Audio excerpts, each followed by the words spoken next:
ꯑꯍꯥꯟꯕꯃꯛꯇꯗ ꯁꯂꯥꯏ story ꯆꯦꯅꯦꯜꯒꯤ ꯃꯍꯨꯠ ꯁꯤꯟꯖꯗꯨꯅ ꯃꯌꯥꯝꯕꯨ ꯄꯥꯟꯊꯣꯏ ꯃꯉꯥꯡꯅ ꯇꯔꯥꯝꯅ ꯑꯣꯛꯆꯕꯒ ꯂꯣꯏꯅꯅ ꯏꯀꯣꯛꯅꯣꯅ ꯈꯨꯔꯨꯝꯖꯔꯤ꯫ ꯊꯥꯏꯅ ꯃꯇꯝ ꯑꯃꯗ ꯌꯥꯝꯅꯁꯨ ꯆꯥꯎꯗꯕ ꯌꯥꯝꯅꯁꯨ ꯄꯤꯛꯇꯕ ꯈꯨꯜ ꯑꯃ ꯂꯩꯔꯝꯃꯤ꯫ ꯈꯨꯜ ꯑꯗꯨꯒꯤ ꯃꯃꯤꯡꯅ ꯁꯤꯔꯣꯏ ꯈꯨꯜ ꯍꯥꯏꯔꯒ ꯈꯪꯅꯔꯝꯃꯤ꯫ ꯍꯥꯏꯔꯤꯕ ꯈꯨꯜ ꯑꯁꯤꯗ ꯏꯪ ꯇꯞꯄꯤ, ꯂꯤꯔꯤ ꯈꯣꯏꯔꯤꯕꯤ, ꯊꯕꯛ ꯏꯪꯈꯥꯡ ꯁꯨꯕ ꯅꯣꯝꯕ ꯀꯟꯕꯤ ꯂꯩꯁꯥꯕꯤ ꯑꯃꯁꯨ ꯂꯩꯔꯝꯃꯤ꯫ ꯃꯍꯥꯛꯀꯤ ꯃꯃꯤꯡꯅ ꯂꯩꯁꯤ ꯍꯥꯏꯅ ꯀꯧꯔꯝꯃꯤ꯫ ꯂꯩꯁꯤ ꯂꯩꯁꯥꯕꯤ ꯃꯊꯣꯜ ꯀꯥꯔꯛꯄꯤ ꯅꯨꯄꯤ ꯑꯃꯅꯤ꯫ ꯑꯗꯨꯕꯨ ꯃꯍꯥꯛꯀꯤ ꯃꯐꯝꯗ ꯐꯖꯕ ꯐꯤꯖꯣꯜ, ꯑꯍꯥꯎꯕ ꯃꯊꯦꯜ ꯂꯨꯀꯣꯏ ꯆꯥꯅꯤꯡꯕꯒꯤ ꯋꯥꯈꯜ ꯄꯣꯛꯇꯦ꯫ ꯃꯔꯝꯗꯤ ꯂꯥꯏꯔ ꯀꯥꯗ ꯄꯣꯛꯂꯨꯕꯤ ꯑꯣꯏꯕꯅ ꯃꯃꯥ ꯃꯄꯥ ꯑꯃꯗꯤ ꯃꯍꯥꯛꯀꯤ ꯄꯤꯛꯂꯤꯕ ꯃꯧꯄ꯭ꯋꯥꯒꯤ ꯌꯥꯝꯅ ꯈꯟꯖꯩ꯫ ꯃꯔꯝ ꯑꯁꯤꯅꯅꯤ ꯅꯣꯡꯃꯒꯤ ꯅꯨꯃꯤꯠꯅꯤ꯫ ꯂꯩꯁꯤ ꯃꯈꯨꯠꯇ ꯂꯩꯕꯥꯛ ꯄꯨꯟ ꯑꯃ ꯄꯥꯏꯗꯨꯅ ꯈꯨꯜ ꯑꯗꯨꯒꯤ ꯃꯌꯥꯏꯗ ꯂꯩꯔꯤꯕ ꯄꯨꯈ꯭ꯔꯤ ꯑꯗꯨ ꯇꯝꯅ ꯑꯉꯟꯕ ꯑꯌꯨꯛ ꯑꯗꯨꯗ ꯏꯁꯤꯡ ꯁꯣꯛꯄ ꯂꯥꯛꯂꯝꯃꯤ꯫ ꯑꯁꯨꯝ ꯂꯥꯛꯄꯅ ꯈꯨꯜꯒꯤ ꯄꯨꯈ꯭ꯔꯤ ꯑꯗꯨꯁꯨ ꯌꯧꯔꯛꯂꯝꯃꯤ꯫ ꯃꯈꯣꯏꯅ ꯄꯥꯏꯔꯛꯂꯤꯕ ꯂꯩꯕꯥꯛ ꯄꯨꯟ ꯑꯗꯨꯕꯨ ꯏꯁꯤꯡ ꯈꯔꯅ ꯆꯥꯝꯊꯣꯛꯂꯕ ꯃꯇꯨꯡꯗ ꯏꯁꯤꯡ ꯑꯗꯣ ꯊꯟꯅ ꯁꯣꯛꯂꯝꯃꯤ꯫ ꯇꯥꯟꯖꯥ ꯑꯗꯨꯗ ꯂꯩꯁꯤꯒꯤ ꯃꯇꯥ ꯕꯦꯝꯃꯁꯨ ꯏꯁꯤꯡ ꯁꯣꯛꯄ ꯂꯥꯛꯂꯝꯃꯤ꯫ ꯕꯦꯝꯃꯅ ꯃꯥꯒꯤ ꯃꯇꯥ ꯂꯩꯁꯤꯅ ꯏꯁꯤꯡ ꯁꯣꯛꯂꯤꯕꯗꯨ ꯎꯕꯗ ꯀꯧꯖꯔꯛꯏ꯫ "ꯑꯍꯣ ꯏꯇꯥ, ꯏꯇꯥ ꯂꯩꯁꯤ, ꯏꯁꯤꯡ ꯁꯣꯛꯂꯝꯃꯤꯔꯣ?" ꯕꯦꯝꯃꯅ ꯂꯩꯁꯤꯒꯤ ꯃꯇꯨꯡꯂꯣꯝꯗꯒꯤ ꯀꯧꯔꯛꯄꯅꯤ꯫ ꯂꯩꯁꯤꯁꯨ ꯏꯁꯤꯡ ꯁꯣꯛꯄ ꯂꯣꯏꯔꯗꯨꯅ ꯃꯃꯥꯏ ꯑꯗꯨ ꯂꯩꯊꯣꯔꯛꯂꯒ ꯑꯁꯨꯝꯅ ꯈꯨꯝꯂꯛꯏ꯫ "ꯑꯍꯣꯏ ꯏꯇꯥ, ꯏꯁꯤꯡ ꯁꯣꯛꯂꯝꯕꯅꯤ꯫ ꯏꯇꯥꯁꯨ ꯏꯁꯤꯡ ꯁꯣꯛꯄ ꯂꯥꯛꯂꯤꯔꯣ?" ꯑꯁꯨꯝꯅ ꯕꯦꯝꯃ ꯑꯃꯗꯤ ꯂꯩꯁꯤ ꯄꯨꯈ꯭ꯔꯤ ꯑꯗꯨꯗ ꯋꯥꯔꯤ ꯉꯥꯏꯍꯥꯛ ꯁꯥꯔꯝꯃꯤ꯫ ꯑꯗꯨꯒꯤ ꯃꯇꯨꯡ ꯃꯈꯣꯏ ꯑꯅꯤꯃꯛ ꯄꯨꯈ꯭ꯔꯤꯗꯨꯗꯒꯤ ꯑꯃꯨꯛ ꯂꯥꯛꯃꯤꯟꯅꯔꯝꯃꯤ꯫ ꯂꯥꯛꯄꯒꯤ ꯂꯝꯕꯤꯗ ꯃꯇꯥ ꯕꯦꯝꯃꯅ ꯑꯁꯨꯝꯅ ꯍꯥꯏꯔꯛꯏ꯫ "ꯏꯇꯥ ꯂꯩꯁꯤ, ꯍꯣꯔꯦꯟ ꯅꯨꯡꯊꯤꯜꯗꯤ ꯈꯨꯟꯒꯤ ꯃꯅꯤꯡꯂꯣꯝꯗ ꯂꯩꯔꯤꯕ ꯂꯧꯕꯨꯛꯇ ꯆꯠꯇꯨꯅꯅꯦ ꯌꯦꯂꯥꯡ ꯄꯦꯔꯨꯛ ꯀꯦꯡꯉꯣꯏꯕꯨ ꯊꯤꯔꯨꯁꯤꯗꯣ ꯏꯇꯥ꯫ ꯏꯇꯥꯕꯨ ꯁꯪꯒꯗ꯭ꯔꯣ?" "ꯏꯇꯥ, ꯌꯥꯏꯌꯦ. ꯉꯁꯤꯗꯤ ꯊꯕꯛꯁꯨ ꯂꯩꯇꯦ. ꯐꯤ ꯁꯥꯒꯗꯕꯁꯨ ꯐꯤꯒꯤ ꯃꯄꯣꯠ ꯁꯨꯗ꯭ꯔꯤ. ꯑꯗꯨꯅ ꯉꯁꯤꯗꯤ ꯏꯇꯥꯅ ꯍꯥꯏꯕꯗꯣ ꯌꯥꯏꯌꯦ." ꯑꯁꯨꯝꯅ ꯂꯩꯁꯤ ꯑꯃꯗꯤ ꯕꯦꯝꯃ ꯃꯥꯒꯤ ꯌꯨꯝ ꯌꯧꯔꯗꯨꯅ ꯃꯌꯨꯝ ꯃꯌꯨꯝꯗ ꯆꯪꯅꯔꯛꯂꯝꯃꯤ꯫ ꯂꯩꯁꯤꯒꯤ ꯃꯃꯥ ꯂꯩꯕꯥꯛ ꯂꯩꯅ ꯃꯆꯥ ꯂꯩꯁꯤꯅ ꯏꯁꯤꯡ ꯄꯨꯟ ꯀꯣꯛꯊꯛꯇ ꯍꯥꯞꯂꯒ ꯆꯪꯂꯛꯄ ꯎꯕꯗ ꯑꯁꯨꯝꯅ ꯍꯥꯏꯔꯛꯏ꯫ "ꯏꯃꯥꯒꯤ ꯏꯕꯦꯝꯃ ꯂꯩꯁꯤ, ꯀꯔꯤꯅꯣ ꯏꯁꯤꯡ ꯄꯨꯟꯗꯨꯗꯤ ꯑꯣꯟꯊꯣꯛꯅꯁꯨ ꯆꯥꯎꯈ꯭ꯔꯦꯗ. ꯈꯔ ꯄꯤꯛꯄꯁꯤ ꯑꯣꯏꯅ ꯄꯨꯕ ꯌꯥꯗ꯭ꯔꯣ? ꯅꯁꯥꯗꯣ ꯁꯣꯛꯄ ꯇꯥꯔꯦꯅꯦ." "ꯏꯃꯥ, ꯀꯩꯁꯨ ꯁꯣꯛꯑꯣꯏꯀꯣ. ꯑꯗꯣ ꯏꯃꯥ, ꯑꯌꯨꯛꯇꯤ ꯀꯩ ꯏꯟꯁꯥꯡ ꯊꯣꯡꯁꯤꯒꯦ? ꯆꯥꯛ ꯈꯔ ꯉꯟꯅ ꯆꯥꯁꯦꯕ." "ꯏꯆꯥꯅ ꯍꯥꯎꯅꯤ ꯈꯟꯕꯗꯣ ꯑꯗꯨꯝ ꯊꯣꯡꯉꯣ. ꯏꯃꯥꯒꯤꯗꯤ ꯏꯆꯥꯅ ꯊꯣꯡꯕꯗꯨꯅ ꯍꯦꯜꯂꯦ ꯍꯥꯎꯕꯁꯦ. ꯑꯗꯣ ꯅꯥꯎꯄꯥ ꯆꯤꯡꯈꯩꯗꯣ ꯍꯧꯗꯣꯛꯑꯝꯃꯣ. ꯏꯃꯥꯒ ꯊꯕꯛ ꯑꯃꯇ ꯇꯧꯃꯤꯟꯅꯒꯦ." ꯂꯩꯁꯤꯁꯨ ꯍꯣꯏ ꯏꯃꯥ ꯍꯥꯏꯔꯝꯂꯒ ꯏꯃꯨꯡꯗ ꯆꯪꯂꯝꯃꯤ꯫ ꯑꯗꯨꯒ ꯃꯧꯄ꯭ꯋꯥ ꯆꯤꯡꯈꯩꯕꯨ ꯍꯧꯗꯣꯛꯆꯩ꯫ ꯆꯤꯡꯈꯩꯁꯨ ꯃꯆꯦꯅ ꯍꯧꯗꯣꯛꯄ ꯑꯗꯨꯗ ꯃꯃꯤꯠ ꯑꯅꯤꯗꯨ ꯄꯥꯡꯊꯣꯔꯛꯏ꯫ "ꯏꯕꯨꯡꯉꯣ, ꯑꯌꯨꯛꯁꯤꯗ ꯈꯔ ꯉꯟꯅ ꯍꯧꯒꯠꯂꯣ ꯍꯥꯏꯕꯁꯦ ꯅꯣꯡꯃꯇ ꯍꯦꯛ ꯍꯧꯒꯠꯇꯦ. ꯌꯥꯍꯧ ꯊꯦꯡꯂꯕꯗꯤ ꯅꯁꯥꯗꯣ ꯁꯣꯛꯂꯅꯤ. ꯑꯗꯣ ꯏꯃꯥꯅ ꯃꯄꯥꯟꯗ ꯊꯣꯛꯂꯛꯑꯣ ꯍꯥꯏꯍꯧꯕꯅꯤ." ꯆꯤꯡꯈꯩ ꯄꯤꯛꯆꯔꯕꯁꯨ ꯃꯃꯥ ꯃꯄꯥ ꯑꯃꯗꯤ ꯃꯆꯦꯒꯤ ꯌꯥꯊꯪꯕꯨ ꯂꯨꯝꯅ ꯂꯧꯖꯕ ꯃꯤꯁꯛꯅꯤ꯫ ꯆꯤꯡꯈꯩꯁꯨ ꯐꯨꯛ ꯍꯧꯒꯠꯇꯨꯅ ꯃꯃꯥꯏ ꯃꯃꯤꯠ ꯇꯥꯔꯝꯃꯤ꯫ ꯑꯗꯨꯒꯤ ꯃꯇꯨꯡꯗ ꯃꯃꯥꯒꯤ ꯃꯅꯥꯛꯇ ꯂꯥꯛꯂꯝꯃꯤ꯫ ꯆꯤꯡꯈꯩꯁꯨ ꯃꯃꯥꯒꯤ ꯃꯅꯥꯛ ꯌꯧꯔꯕꯗ ꯑꯁꯨꯝꯅ ꯍꯥꯏꯔꯛꯏ꯫ "ꯏꯃꯥ, ꯀꯔꯤ ꯂꯩꯔꯒꯦ ꯅꯆꯥꯕꯨ ꯀꯧꯕꯤꯕꯗꯤ?" "ꯏꯃꯥꯒꯤ ꯑꯇꯣꯝꯕ ꯆꯤꯡꯈꯩ, ꯑꯇꯩꯒꯤ ꯅꯠꯇꯦ. ꯇꯨ, ꯏꯪꯈꯣꯜꯗ ꯊꯥꯔꯤꯕ ꯏꯟꯁꯥꯡ ꯅꯥꯄꯤꯁꯤꯡꯁꯦ ꯃꯍꯩ ꯐꯥꯔꯛꯂꯦ. ꯑꯗꯨꯅ ꯁꯝꯕꯜ ꯈꯥꯗꯕ ꯌꯥꯔꯣꯏ. ꯑꯗꯨꯅ ꯋꯥꯆꯠ ꯑꯈꯥꯏꯕ ꯂꯩꯔꯤꯕꯁꯦ ꯈꯔ ꯍꯣꯜꯂꯛꯎ. ꯅꯄꯥꯕꯨꯡꯁꯨ ꯂꯧ ꯆꯠꯈꯤꯕꯅꯤ, ꯍꯜꯂꯛꯄꯅ ꯍꯥꯜꯂꯅꯤ." "ꯏꯃꯥ, ꯏꯃꯥꯁꯨ ꯂꯧꯗꯨ ꯀꯨꯝꯗꯣꯏꯔꯣ? ꯑꯗꯣ ꯏꯃꯥ, ꯍꯌꯦꯡꯋꯥꯏ ꯑꯩꯅ ꯆꯥꯎꯔꯒ ꯏꯆꯦꯁꯨ ꯏꯃꯥꯁꯨ ꯄꯥꯕꯨꯡꯁꯨ ꯑꯃꯠꯇ ꯋꯥꯍꯜꯂꯣꯏ. ꯑꯗꯣ ꯏꯃꯥ, ꯑꯩꯁꯨ ꯑꯣꯜꯂꯛꯄ ꯊꯥꯗꯒꯤꯗꯤ ꯏꯍꯩ ꯇꯝꯕ ꯆꯠꯍꯟꯕꯤꯌꯨꯀꯣ ꯏꯃꯥ." ꯃꯆꯥꯒꯤ ꯆꯝꯂꯕ ꯋꯥꯍꯩ ꯑꯗꯨ ꯇꯥꯔꯨꯕꯗ ꯂꯩꯕꯥꯛꯂꯩ ꯃꯊꯃꯣꯏ ꯑꯗꯨ ꯀꯥꯏꯈꯤꯕ ꯈꯪꯍꯧꯗꯦ꯫ ꯑꯗꯨꯕꯨ ꯃꯆꯥꯒꯤ ꯃꯃꯥꯡꯗ ꯃꯆꯥꯅ ꯅꯨꯡꯉꯥꯏꯈꯤꯔꯣꯏ ꯈꯟꯕꯗ ꯑꯋꯥꯕ ꯃꯥꯏꯊꯣꯡ ꯂꯣꯠꯁꯤꯟꯖꯩ꯫ ꯆꯤꯡꯈꯩꯁꯨ ꯃꯃꯥꯅ ꯍꯥꯏꯔꯤꯕꯗꯨ ꯇꯧꯖꯩ꯫ ꯁꯨꯃꯥꯡ ꯃꯇꯣꯟꯗ ꯂꯩꯔꯤꯕ ꯋꯥꯆꯠ ꯈꯔꯗꯨ ꯍꯣꯜꯂꯛꯇꯨꯅ ꯃꯃꯥꯒꯤ ꯃꯅꯥꯛꯇ ꯊꯝꯂꯝꯃꯤ꯫ ꯑꯗꯨꯒ ꯃꯃꯥ ꯂꯩꯕꯥꯛꯂꯩꯒ ꯃꯈꯣꯏ ꯑꯅꯤ ꯁꯝꯕꯜ ꯑꯗꯨ ꯈꯥꯔꯝꯃꯤ꯫ ꯂꯥꯏꯔꯕ ꯍꯥꯏꯕ ꯃꯤꯡꯊꯣꯜꯁꯦ ꯇꯥꯏꯕꯪ ꯀꯅꯥꯅ ꯄꯥꯝꯅꯕꯒꯦ? ꯀꯅꯥꯁꯨ ꯂꯥꯏꯔꯕꯒꯤ ꯃꯤꯡꯊꯣꯜ ꯄꯥꯝꯖꯗꯦ꯫ ꯑꯗꯨꯕꯨ ꯇꯥꯏꯕꯪ ꯁꯦꯝꯕ ꯃꯄꯨ ꯃꯥꯅ ꯇꯝꯕꯤꯔꯛꯄ ꯈꯨꯗꯣꯜ ꯑꯣꯏꯕꯅ ꯋꯥꯔꯁꯨ ꯋꯥꯅ ꯇꯥꯏꯕꯪ ꯂꯤꯂꯥ ꯌꯥꯎꯔꯤꯕꯅꯤ꯫ ꯑꯗꯨꯕꯨ ꯍꯥꯏꯅꯕ ꯂꯩ ꯑꯋꯥ ꯅꯨꯡꯉꯥꯏ ꯈꯨꯕꯥꯛ ꯈꯨꯅꯝꯅꯤ ngasi warabasu nongmadi mapu mana soidena nungaibagi matol chonghanbirakani asumna sambalsu khaba loikre leisi su chak thongba loire mapa chandra su mayum karakle ngai haki mato mapa mama makhoi punna hawba hawtaba thida leisi na thawai tana thongliba chakle na dubu makhoi punna chaminarami chak toklaba mato ngai hak pothanaraba matungda mama mapa su lauda amuk kumkhirami tanja aduda leisigi mata be maso makhuta yendai ama paiduna leisigi mayumda changle leisi su mata na changlakli badu urami haima ita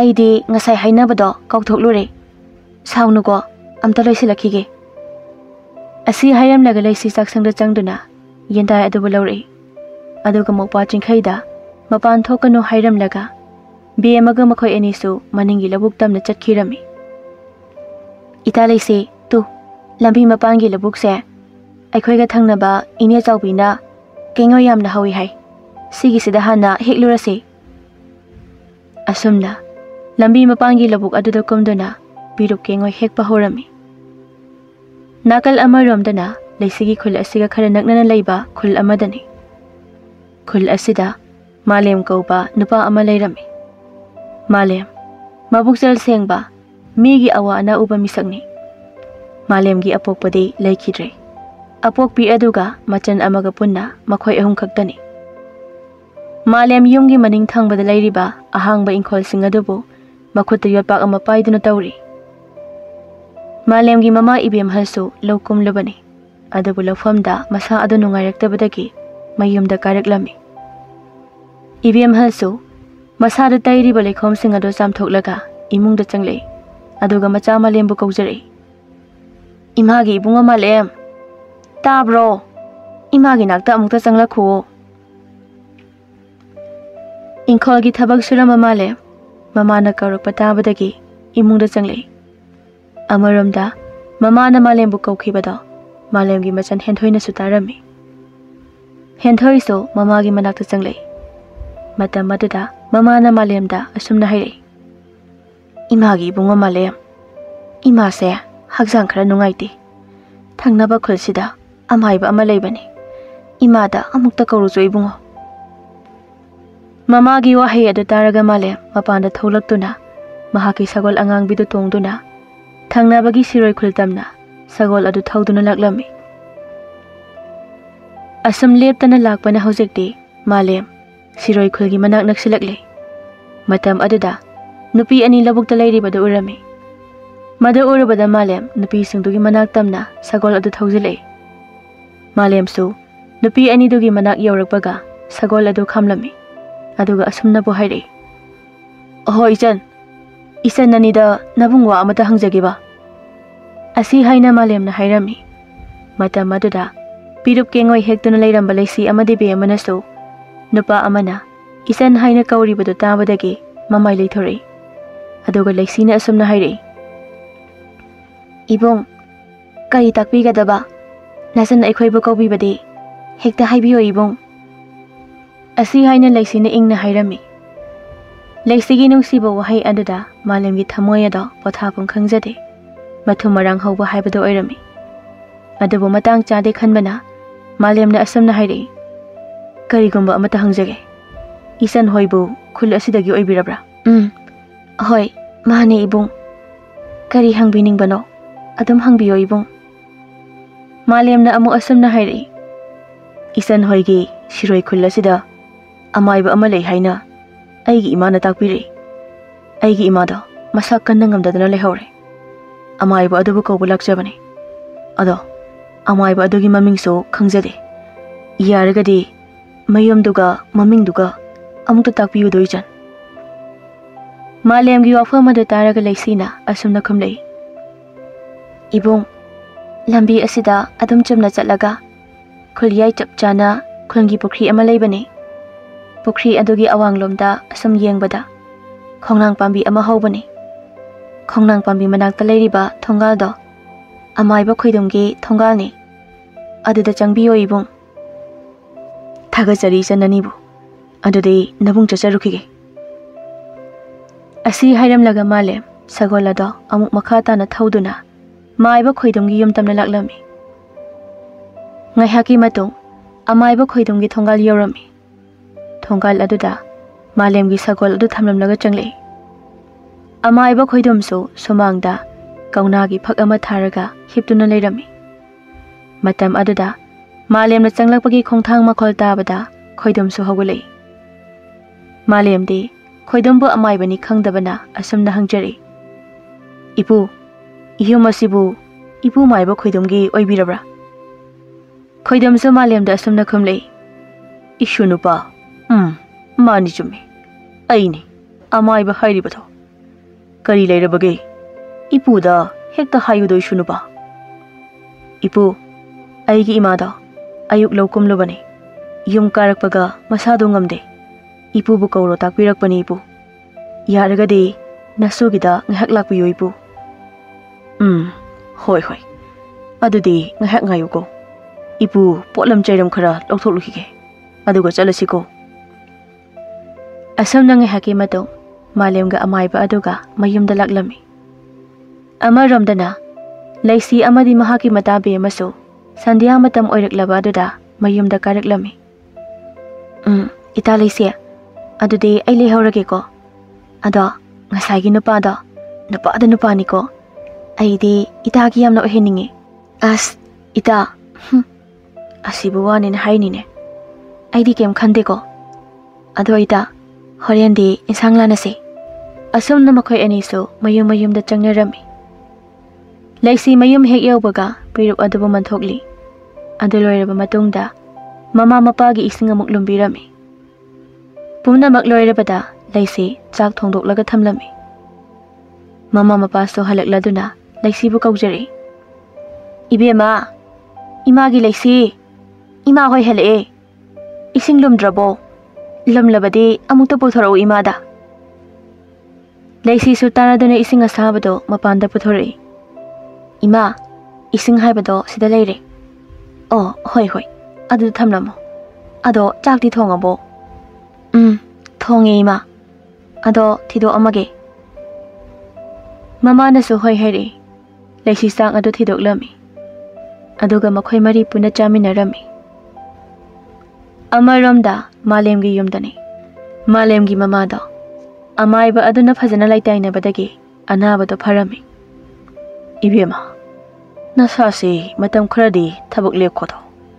Nasase lai okpa yawbana kharasu thengkhre. Adudi ibungo aishu halage ko. Asumna amaiba aduda dokhina oina sel khara pirami. Amaiba adusu dokhina adu lauraga mayumda halaki. Asumna namik khara hojin khirami. Nong manungthalgi matam amada laisi amadi mamanabiga makhoi ani lekon amada lai heklami. Matam aduda laisi hoigi makha thangba khundagi nupa anina laisi amadi bi mabu urami. Itaw pamuba tu ada nupi ani khak lei hektuna lei basi ubirabra. Kaino ne itaw nupi haibo. Ure itaw ish nupi sigi saphom masidi imana popodi urakri he. Hauzik leiminariba aigi nupidudagi sina heli he. Onthoknabu phajakreda. Lairembiga amu oiramdana ngawr chakhinigo. Itaw pamuba swaidane chaktuna leibinadi kanaroibo. Manakta changduna maming matha leifam hanglurase. Adu khanglabadi nungtigi mabu yengba phanglanidana. Lawo itaw. Asamna hainaduna napa anido laisi hoigi manaktamna laklami. Isan anibu lay heklamiro. Biyamana lay thoktuna kanano yenglami. Hoi ibung lay heklamini. Pamu bana amo makhoi anigi manakta khara changlaklaga asumna amu hairi. Ado isan anibu kai khundagi oirabano. Mingna kari kaubage. Biyamana amo pamu bada yenglaga asumna khumjai. Ibung nasangi mingna biyama. Aduga itasigina laisi kawe. Pamu ba laisi da nungsina yenglaga asumna makhantari. Laisi. Laisi. Lay heklise yonabra. Aisu hekpase mating pangjarake. Ibung yaraniye. ꯌꯣꯟꯕꯒꯤ ꯅꯠꯇꯦ ꯁꯨꯝ ꯀꯔꯤꯒꯨꯝꯕ ꯑꯃ ꯁꯦꯝꯕꯒꯤꯅꯤ ꯑꯗꯣ ꯏꯕꯨꯡ ꯍꯣꯏꯗꯤ ꯀꯔꯤ ꯈꯨꯟꯗꯒꯤ ꯑꯣꯏꯔꯕꯅꯣ ꯏꯆꯟ ꯑꯩꯈꯣꯏ ꯃꯈꯥꯔꯣꯝꯗ ꯂꯩꯔꯤꯕ ꯈꯨꯜ ꯑꯗꯨꯗꯒꯤꯅꯤ ꯑꯗꯣ ꯍꯌꯦꯡꯁꯨ ꯂꯥꯛꯄꯤꯌꯨꯀꯣ ꯂꯩ ꯍꯦꯛꯄꯁꯦ ꯑꯩꯈꯣꯏꯁꯨ ꯂꯥꯛꯆꯒꯦ ꯂꯩꯁꯤ ꯑꯃꯗꯤ ꯕꯦꯝꯃꯁꯨ ꯍꯣꯏ ꯍꯥꯏꯔꯝꯂꯒ इकाई नुक्सी यानना मयुम तमना हनखिरमी मयुम यौद्रिङै लैसी अमदि बेमा वरी कया सनरी इता लैसी हौजिकी पामुबा हाइरिबा मिसक्तुना इताबु पामजबा नुक्सिबा माले अदो इतासु नुपादुबु नुक्सिबा फाउद्रो अस इता बेमा तानिंगदेको ऐ अदुगुम्बा अमता लैते ऐ नुपागा पामद्रिबा इता होय यारे खंजरे नुपादुना हयेंसु लै हेक्पा लाउको हाइरकपदा इताना नत्रो होय लाके हाइरमिदो इता नंगसिदीबा अदुदि मीना लाहनिंगबगी हाइबदुदा ऐसु होय हाइरमबने मीगी असोयबा थिरदना इता लैसे ऐ थिदेको अदो हयेंसे चसे हाइरबा चसे अदो इतागी युमदि यौरे लेहौरो ऐसु युम यौनबा चलगे इबुंगदो मतोमता ngaइरमने असुमना मता अनिदो काइनरदुना मयुम मयुमदा चंगनरकले लैसी चलुबगी वारदुना पोथाबो ओइना मिकुप खरा फमुंगदा लोंगना हिपतुना लैरांग अदुबु येंगलगा वखल अमा खंजरी लैरांग ओइबि मपोकसे तोलीदको थमोइगी वारोलसु फोंदोकपा ngamjada थमोइ नुंगदा मादोम खांजिनदुना थमजरी कल्लबा इथक इपोमलकदा नुंसीबगी इहौसिसो हौरकले इचे इचे ताब्रो हो इचे मपा नुपाना लेसिदा कौरकपनी इबुंगा कैदौरगे इसेबु अदुक नुंसीना कौरिबदुबो इचे कशु तौदे चुमना कौबने अदुगे इचेदे खुमसु खुमलकते करी वखन खलिनो इचे इबुंगा इसे कैसो खंदेदा लैसे फजै हाइना येंगलंबने अदो नसक नसुगदो फुवाउनरे इरुम तलु थोलुसु चलो मचेना हाइबदगी सिंखैसो होय हाइरमलगा इरुजब थोखिरमी अदुगा लैसिसो इंखोल थारिबा मना मसिंग मयामदो इसिंग चाइबिरमी इसिंग चाइबा लोइरबदा नुमित तारदुना ममा मपासो मयुम कारकलमी असमना नुमित असिमसु हौजिनखि मथंगी नमितनि अयुकी चाक तोकपगा लैसिगी ममा मपादे लौदा अमु कुमख्रे तंजा अदुदा लैसिगी मता बेमा लाक्तुना असमना हाइरे हो इता फजबी करी मथल चारगे इमा होइदे लौ कुमख्रबो कुमख्रे इता अदो इता लैकोल चलुसे हाइरो इस कयादनो येंगुने हो मचा इबे मना नत्रो ngarang khoimu ani duda lakani hairam khibado as ita macha ibe makaina ho yare law salase asunu makhoi ani do laikon duda laklami ingkhalakpi oibana nungsiba haiba tangkak ase kanduna chatpa kana sungam nabanate magi matam bulaklabati ikaiba yaningba yaningdaba leite asumna laikon hek yobaga pamu baga makhoi ani di laisi hoibu lakpa ngai jerami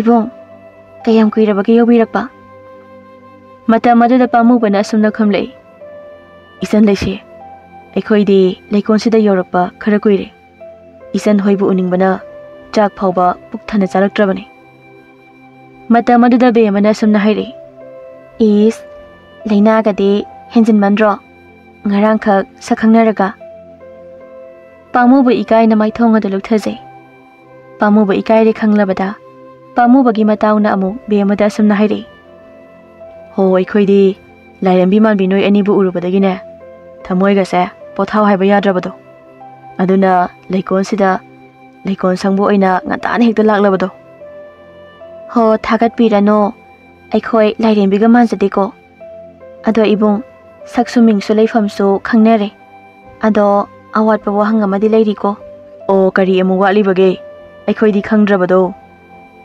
kaino hairone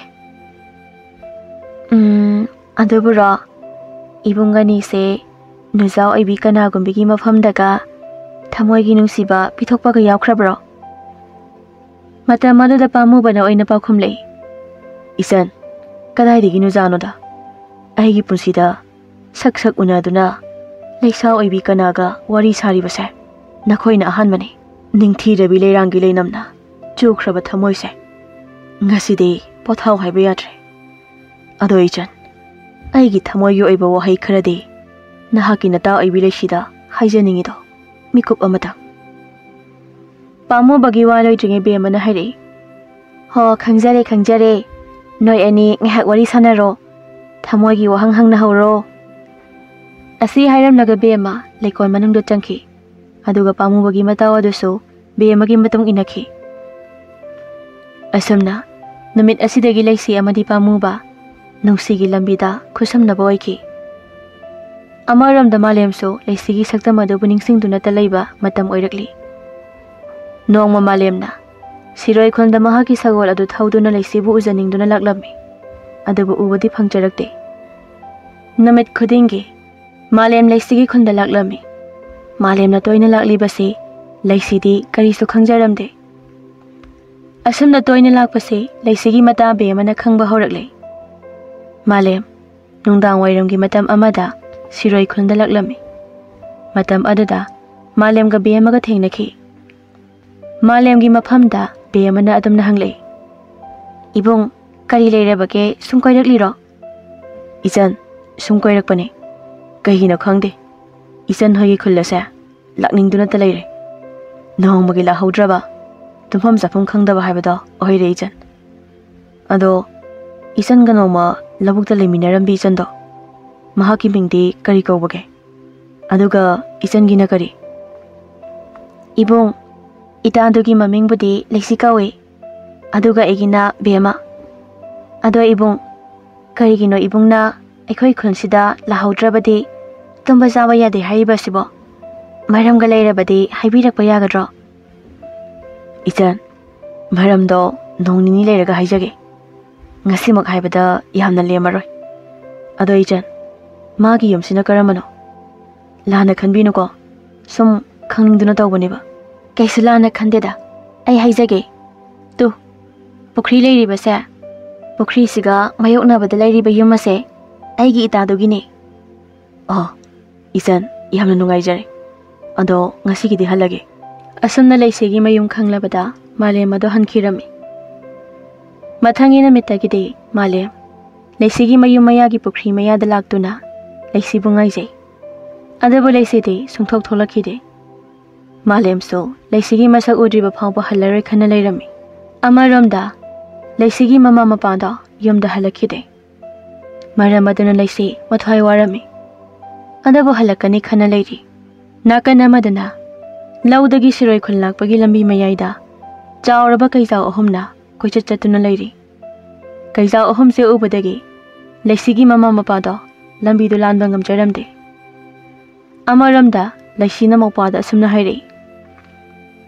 Tabra chingkhai nangne ngahak leiramuko ima pabungdo asai phawba yengluge. Asi hairamlaga leisi makhutta mai ama pairaduna imungdagi tholei. Matam aduda ngasaidagi ngaiduna leiriba malemso leisina thololibada urami. Khodaidunone mana thololibasibo aibo hallasirane. Ngasigidi uningba saktamse mayek singdrabasu kharadi ure. Tumba yarane halagada.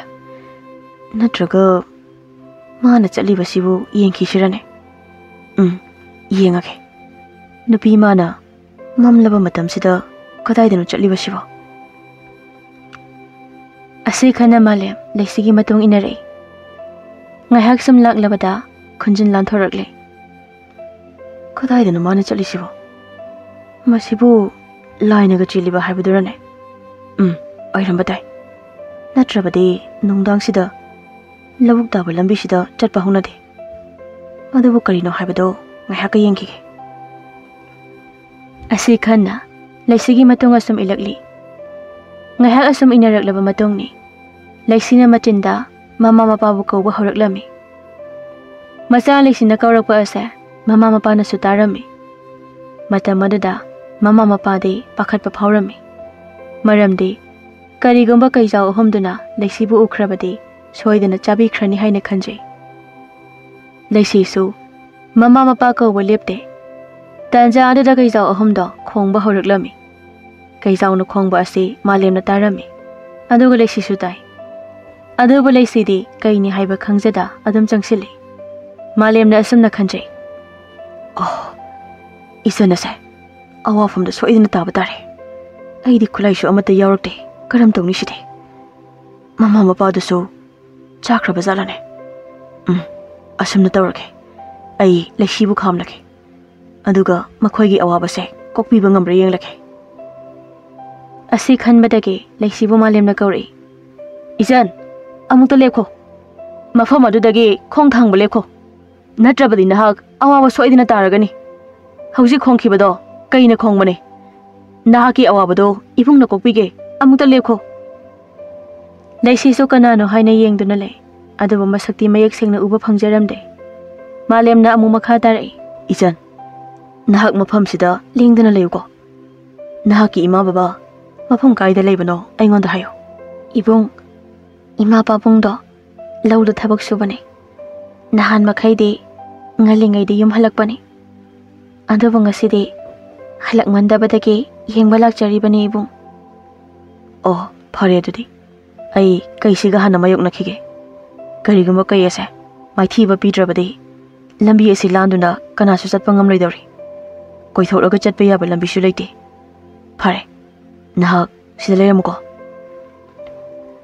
ꯑꯁꯤ ꯍꯥꯏꯔꯝꯂꯕ ꯃꯇꯨꯡ ꯃꯥꯂꯦꯝ ꯂꯝꯕꯤ ꯑꯗꯨꯗ ꯃꯤꯠ ꯅꯥ ꯁꯤꯡꯅ ꯂꯨꯝꯗꯨꯅ ꯂꯥꯛꯂꯝꯃꯤ꯫ ꯑꯁꯨꯝ ꯈꯔ ꯂꯥꯛꯂꯕ ꯃꯇꯨꯡꯗ ꯂꯝꯕꯤ ꯃꯌꯥꯏ ꯑꯗꯨꯗ ꯀꯩ ꯑꯍꯨꯝ ꯀꯨꯜꯂꯤꯕꯗꯣ ꯃꯃꯤ ꯁꯥꯃꯤ ꯎꯕ ꯍꯧꯔꯛꯂꯝꯃꯤ꯫ ꯃꯥꯂꯦꯝ ꯋꯥꯈꯜ ꯑꯃ ꯂꯥꯛꯂꯝꯃꯤ, ꯃꯗꯨꯗꯤ ꯀꯩ ꯑꯃ ꯍꯦꯛꯇ ꯃꯉꯛꯁꯝꯗ ꯃꯈꯨꯠꯅ ꯆꯞꯈꯥꯏꯔꯒꯦ ꯍꯥꯏꯕ ꯑꯁꯤꯅꯤ꯫ ꯑꯁꯨꯝꯅ ꯈꯟꯕꯗꯒꯤ ꯀꯨꯟꯗꯨꯅ ꯂꯩꯔꯤꯕ ꯀꯩ ꯑꯍꯨꯝꯗꯨꯒꯤ ꯃꯔꯛꯇꯒꯤ ꯈꯨꯠꯂꯩ ꯊꯨꯅ ꯀꯩ ꯑꯃ ꯃꯉꯛꯁꯝꯗ ꯆꯞꯂꯝꯃꯤ꯫ ꯃꯇꯝ ꯑꯗꯨꯗ ꯀꯩ ꯑꯅꯤꯗꯨꯅ ꯃꯥꯂꯦꯝꯗ ꯆꯤꯈꯥꯏꯔꯒꯤ ꯃꯇꯥꯒꯨꯝ ꯆꯣꯡꯁꯤꯜꯂꯛꯈꯤ, ꯑꯗꯨꯕꯨ ꯃꯥꯂꯦꯝꯗꯗꯤ ꯁꯣꯛꯄ ꯉꯝꯂꯝꯗꯦ꯫ ꯃꯥꯂꯦꯝꯅ ꯆꯞꯂꯤꯕ ꯀꯩ ꯑꯗꯨꯅ ꯆꯩꯅꯥ ꯈꯥꯡꯕꯒꯤ ꯈꯣꯡꯂꯛꯄ ꯑꯗꯨꯗ ꯀꯩ ꯑꯅꯤꯗꯣ ꯃꯥꯂꯦꯝꯗ ꯀꯩꯁꯨ ꯇꯧꯈꯤꯗ꯭ꯔꯦ, ꯍꯥꯟꯅꯒꯤ ꯃꯐꯝꯗ ꯀꯨꯟꯈꯤꯔꯝꯃꯤ꯫ ꯃꯥꯂꯦꯝꯅ ꯑꯁꯨꯝꯅ ꯍꯥꯏꯔꯝꯃꯤ, ꯅꯈꯣꯏ ꯑꯍꯨꯝ ꯃꯐꯝꯁꯦ ꯊꯥꯗꯣꯛꯂꯒ ꯎꯃꯪꯗ ꯍꯟꯈꯤꯒꯗꯕꯅꯤ, ꯅꯠꯇ꯭ꯔꯕꯗꯤ ꯅꯣꯏ ꯑꯍꯨꯝꯃꯛ ꯑꯩꯅ ꯐꯥꯗꯨꯅ ꯊꯝꯒꯅꯤ꯫ ꯑꯁꯨꯝꯅ ꯍꯥꯏꯔꯒ ꯀꯩ ꯑꯗꯨ ꯊꯥꯗꯣꯛꯈꯤ꯫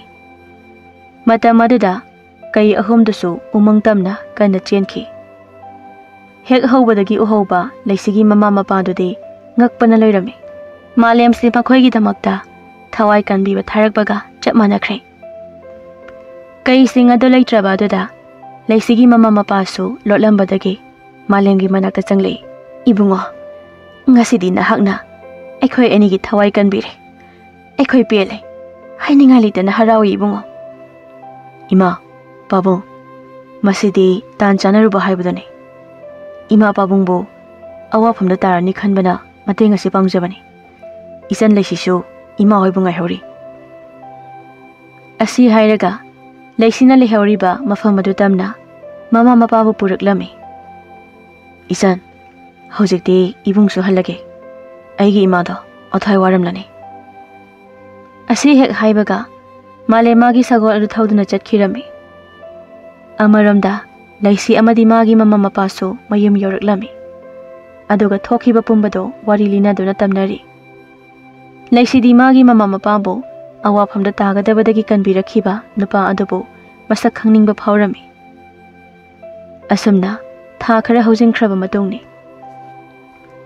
ꯅꯣꯡꯃ ꯄꯥꯝꯃꯨꯕ ꯑꯃꯗꯤ ꯂꯩꯁꯤ ꯃꯅꯤꯡ ꯂꯝꯕꯤꯔꯣꯝꯗ ꯑꯁꯨꯝ ꯀꯣꯏꯊꯣꯔꯛꯈꯤ꯫ ꯏꯕꯨꯡ, ꯑꯩꯈꯣꯏꯅꯤꯁꯦ ꯁꯨꯃꯥꯏꯅ ꯑꯗꯨꯝ ꯂꯩꯈꯤꯁꯦ ꯍꯥꯏꯔꯤꯕ꯭ꯔꯣ? ꯑꯩꯗꯤ ꯏꯕꯨꯡꯒꯤ ꯅꯥꯛꯇ ꯂꯩꯅꯤꯡꯂꯕꯅꯤ꯫ ꯀꯔꯤꯒꯤꯅꯣ ꯈꯪꯗꯦ, ꯅꯍꯥꯛꯁꯦ ꯑꯗꯨꯝ ꯎꯅꯤꯡꯗꯨꯅ ꯂꯩꯔꯦ ꯏꯕꯨꯡ꯫ ꯂꯩꯁꯤ, ꯊꯥ ꯑꯃꯃꯨꯛꯇꯤ ꯉꯥꯏꯕꯤꯈꯣ꯫ ꯑꯩꯒꯤꯁꯨ ꯇꯧꯗ ꯌꯥꯗꯕ ꯊꯕꯛ ꯈꯔ ꯇꯧꯔꯤ, ꯑꯗꯨꯅ ꯊꯥꯃꯨꯛꯇꯤ ꯉꯥꯏꯕꯤꯌꯨꯀꯣ꯫ ꯑꯁꯨꯝꯅ ꯋꯥꯔꯤ ꯇꯧꯗꯨꯅ ꯂꯩꯔꯤꯉꯩ ꯃꯥꯂꯦꯝꯁꯨ ꯂꯝꯕꯤꯗꯨꯗ ꯂꯩꯁꯤ ꯍꯣꯏ ꯈꯨꯟꯗ ꯂꯥꯛꯄꯗ ꯂꯩꯁꯤꯒ ꯅꯨꯄꯥꯗꯨꯒ ꯂꯝꯕꯤ ꯃꯄꯥꯟꯗꯨꯗ ꯐꯝꯂꯒ ꯋꯥꯔꯤ ꯁꯥꯔꯤꯕꯗꯨ ꯎꯔꯝꯃꯤ꯫ ꯃꯥꯂꯦꯝ ꯃꯈꯣꯏꯒꯤ ꯃꯄꯥꯗꯣ ꯂꯥꯟꯕ ꯉꯝꯗ ꯆꯥꯛꯅ ꯂꯩꯖꯩ꯫ ꯑꯩꯅ ꯈꯣꯏꯗꯥꯕꯤ ꯃꯍꯥꯛꯇꯤ ꯃꯥꯒꯤ ꯊꯃꯣꯏꯒꯤ ꯃꯄꯨ ꯂꯩꯔꯝꯂꯕꯀꯣ? ꯑꯩꯒꯤ ꯃꯪꯂꯥꯟ ꯄꯨꯝꯕ ꯃꯪꯐꯥꯎꯅꯔꯔꯣꯏꯀꯣ? Tanja aduda pamuba na Malembu urami. Lekshe, tu. Adagi nupa asibu noi khulgi miyoiro. Natraga kanano sibo.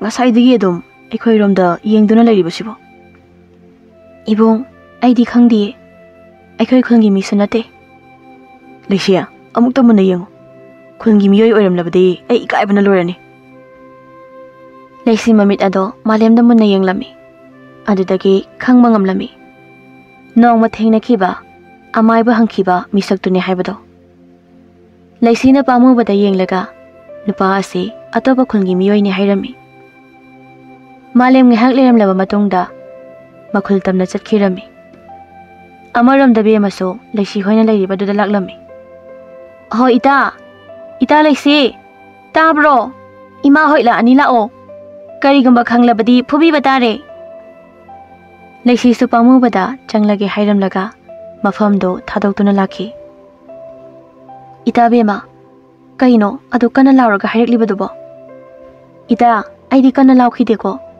Adoida, nakoy anibu unadrabadi laibangam nadrabo haiba.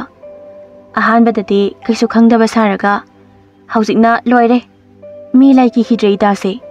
Adoida laisya. Nahanong ma. Amay bahang balaki ba ibung do. Aduna nanggi ming. Aduga itagi yumso hanglakpani. Aduda aina loina takrabani. Aduga ni ita. Nupa do. Ay kogi konsida nung tiigi salakpani.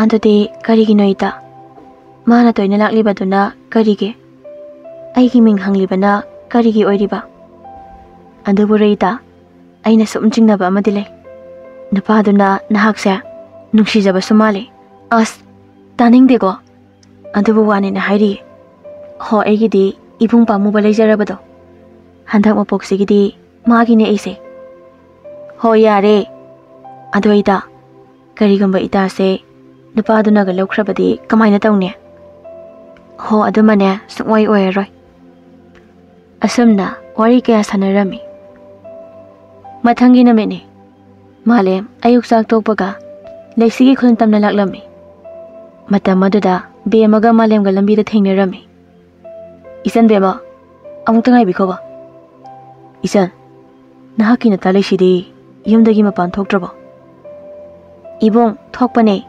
Ibung na udribado tansana da tawrini ibung Oh adogi oirambadai nongmata thengnaba phangjade ado ijan ngasidi isanda karigumba wafam amata haijage ibung kari wafam no chingnadana hekta haibiyo ijan atei wafam nate nahakina tado aigi thamoina lacharore ahan bu ukhiba mikuptudagi aigi thamoina Mahak bu khoidana nungsirejan ado nahakna leisida aigi wafam se hawdokpiyu ko be amasu malemgi wafam ado hoi haina yarami asumna hairamlaba matung malem mayumda hankhirami amaramda be amasu leisigi manakta laktuna malemna hairangkhiba wafam ado tamjai as ita bema kaidinoda mi aidi ibung pamubaga Mathang thada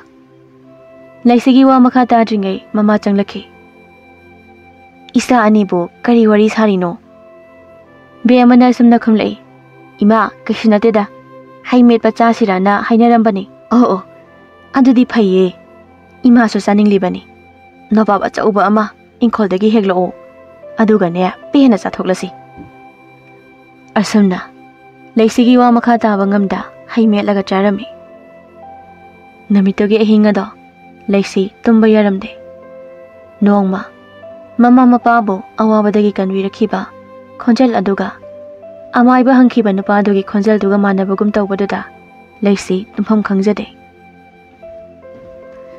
mathangi namitni leisi namit ase masada ihei hinadaba ama phauze maram aduna mapan thoktabi yumda inkhol gi thabak suduna leijai tanja aduda pamu balai Leisi, tabro, ay lae.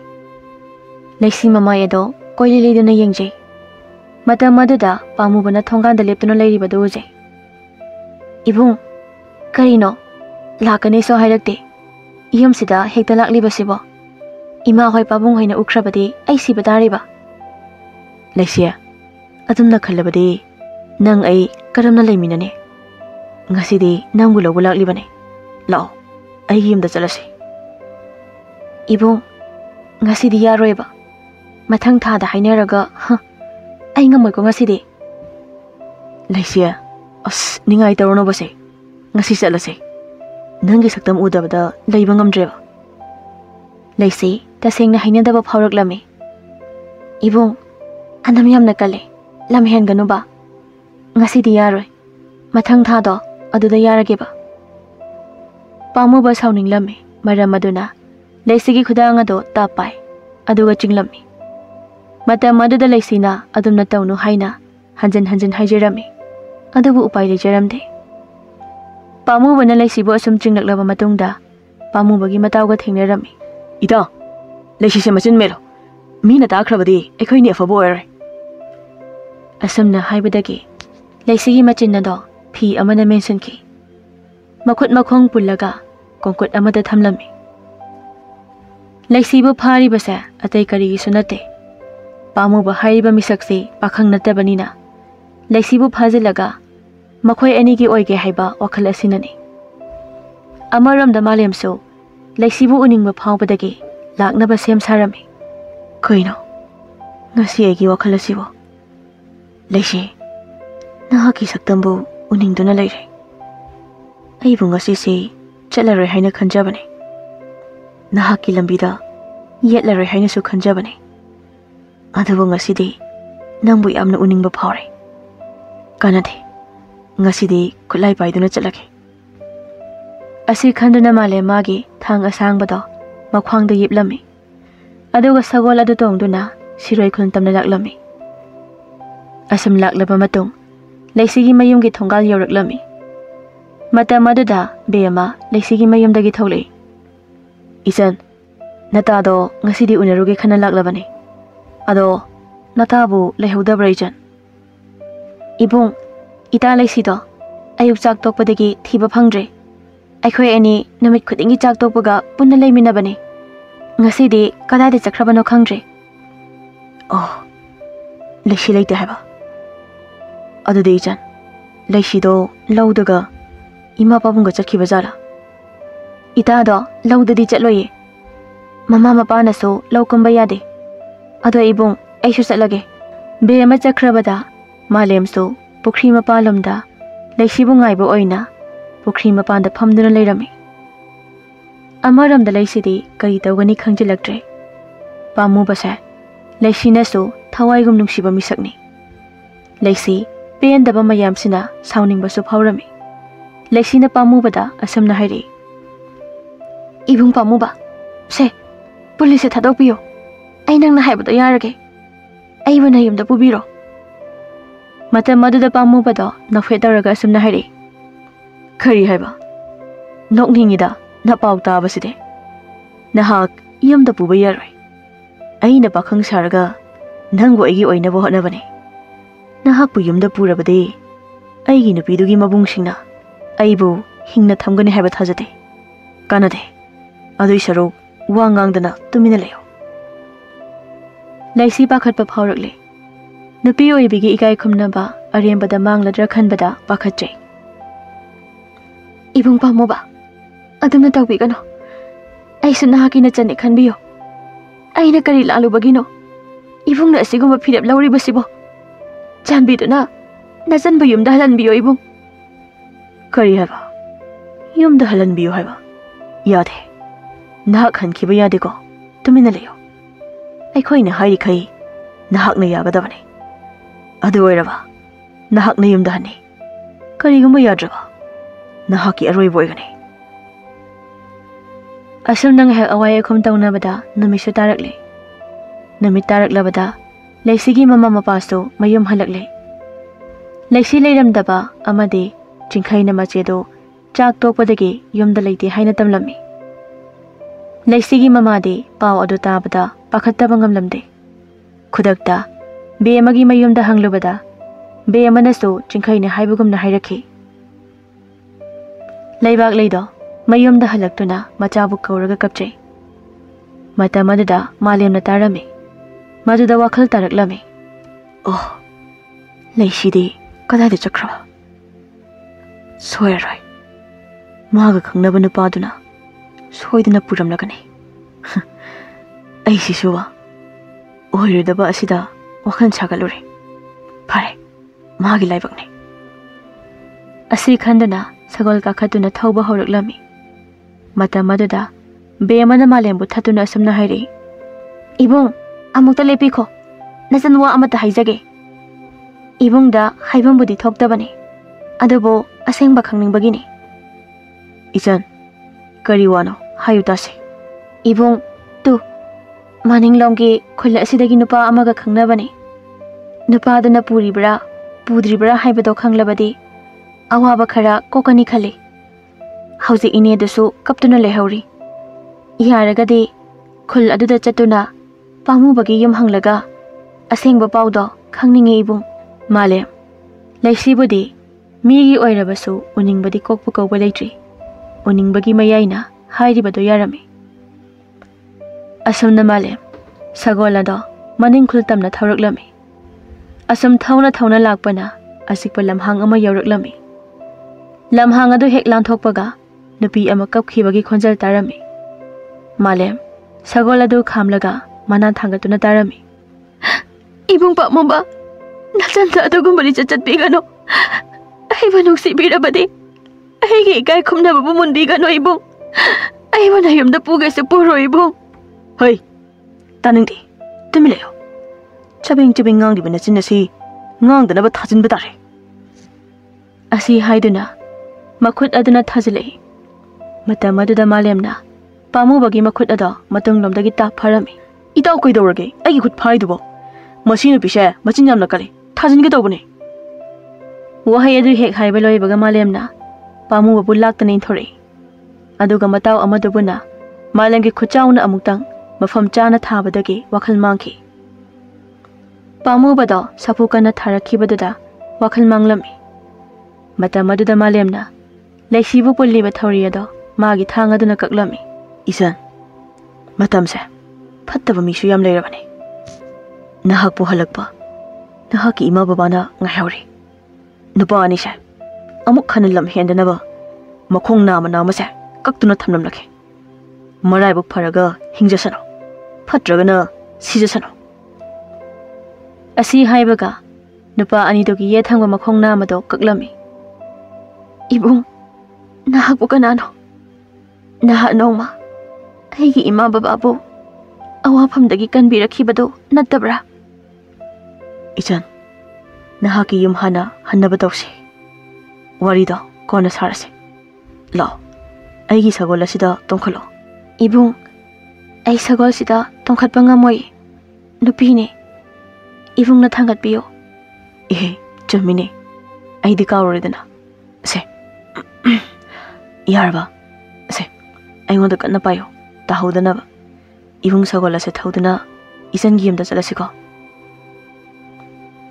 Malemna sagol adu hek thawbaga leisi pakhatpadagi Malemgi makhwangda oina kanna kole Malem su kaisu haida adum thawduna lai ngahaki matung leisigi mayum yawrami aduga sagol thakdagi leisibu lauthaduna makhut khudang adu pairaga mangol tamna changminare matam aduda machagi wakhamda ngawraba Mama lebak leina urami. Lebak leina kapna asumna hairi. Imagi bema leisi. Nahapu kadayda chalupage. Imana wakhal waram gani haibase. Nangbu khangdrabro imagi bema. Mamagi mataw amadi wahai tabada leisi mathwaido nungairamde. Mapongni nungsiduna kapna asumna khumlei.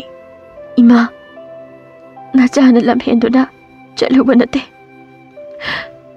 Nupa amana aibu sarak tamnabagidama pharaga pubibane adubu ibung masina nachagi thawai kanbire ima mapa Chandrana amu asamna hairi kari haiba nupa sina kanbirakpani haiba isabu karigidamak nupa singduna phariba pharese ipagi leshi kaplano haujikti haukredana adubu lepase Khunja mayamna tarabadi ichabu lana unakhrakani.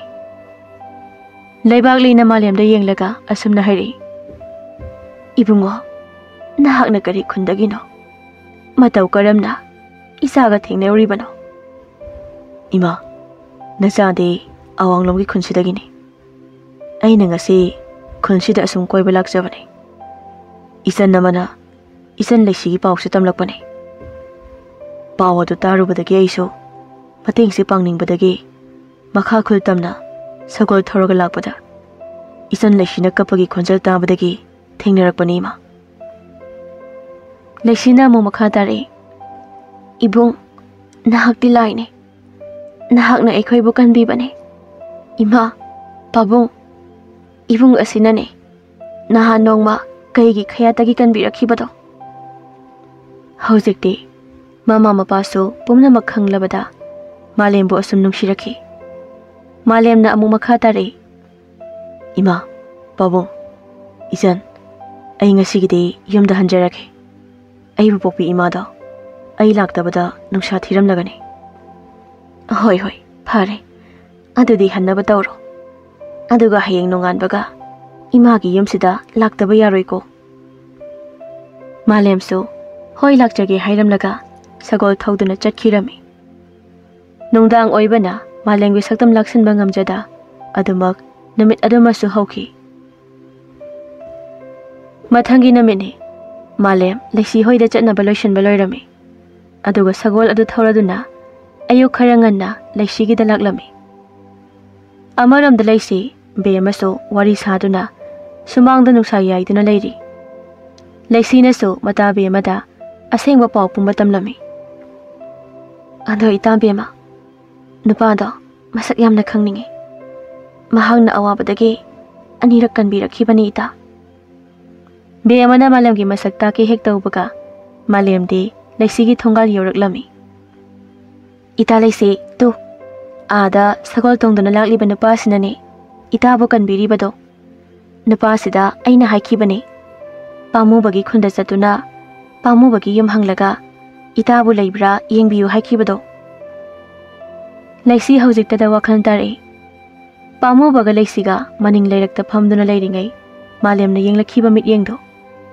Leksi haujiktada malem bu nungshijare. Malem changlakpa duda mama mapana malem bu harau tayam noklami. Leksi na mora ama lauthokluraga malem da asumna hairami. Ibung se sida fambiyo. Leibak leina malem da asumna hairi. Ibungo nahaki mingna kari kaubagi. Ima nasagi ming malem kaujay ima. Oh malem haiba. Onthongna su phajakre isagi mingse. Ado malem ngasidi isagi saktam ubase ima yamna nungaire. Ado imagi da ngasidi chak jara ahawba ama chakrasiko. Ibema imagi leksi nabungse leikolomda ngahak nataga tawraga koithokluro.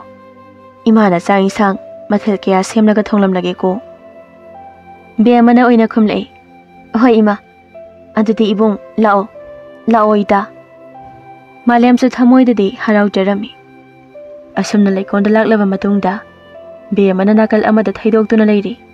Aduga malemna leksida asumna hairi.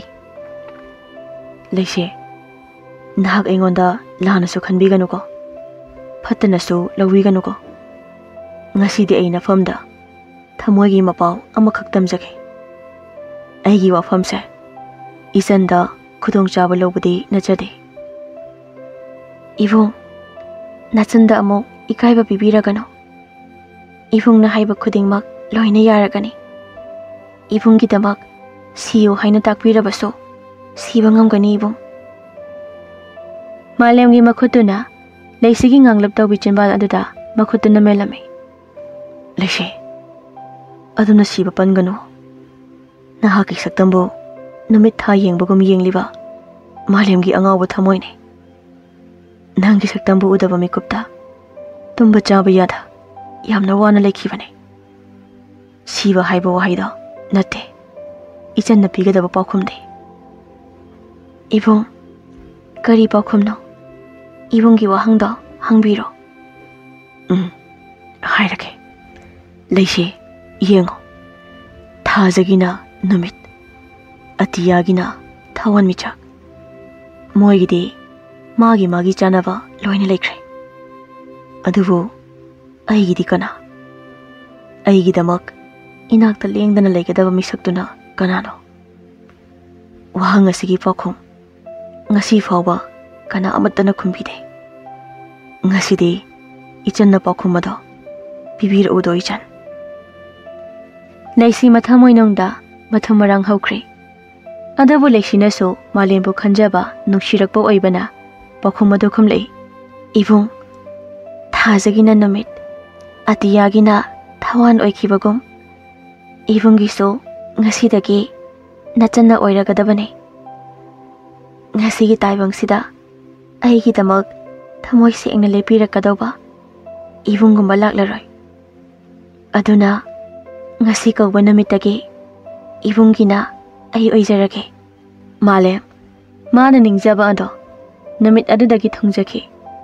Mikup khuding leisigi manglanda mangphaunaba ngamda lakhiba wakhalgi mapung pharaba warisingdo taibangda su oiraktuna leisigi wakhalda sagatjaba nungsigi manglando taibangda su mangphaunaki. Asumna namit asidagi malem amadi leisi thamoy masak khangnaki. Adugi matung matam khara leiraga leisi amadi malem luhongduna nungaina panki.